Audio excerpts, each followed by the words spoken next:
بلدیہ کراچی اور KDA کے ریٹائر ملازمین کو پینشن کی ادائیگی کے لیے قرضے کی فراہمی کے سلسلے میں سندھ کابینہ کی ذیلی کمیٹی کے اجلاس کا انعقاد کیا گیا۔ اجلاس میں صوبائی وزیر بلدیات سید ناصر حسین شاہ، وزیر زراعت محمد اسماعیل راہو، مشیر قانون بیرسٹر مرتضی وہاب اور سیکرٹری بلدیات سید نجم شاہ کے ساتھ ساتھ ایڈمنسٹریٹر بلدیہ عظمیٰ کراچی لئیق احمد شریک ہوئے۔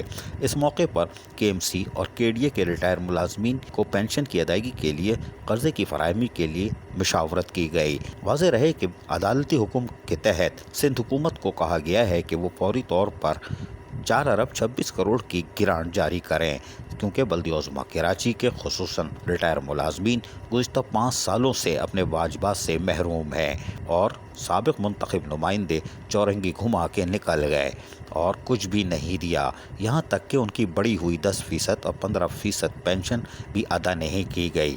سابق منتخب نمائندے جہاں اس کراچی کو زبردست نقصان پہنچا کے گئے، وہیں لوٹ مار کا عمل جاری رہا، لیکن ریٹائر ملازمین جیسے لوگوں کو بھی کچھ نہ دے سکے، صرف آہیں اور بد دعا لے کے رخصت ہو گئے۔ لیکن یہ آہیں اور بد دعا ابھی بھی چل رہی ہیں۔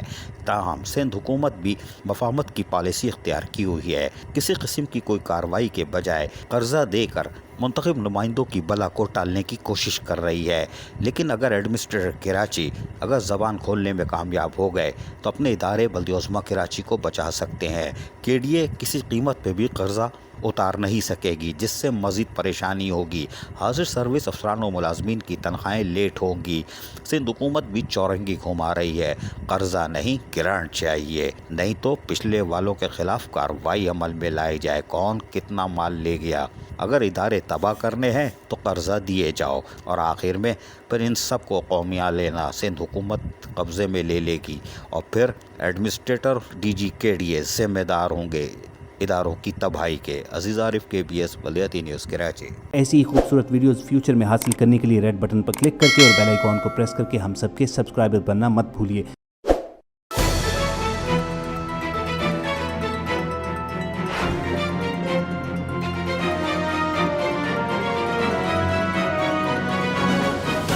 KBS بلدیاتی نیوز۔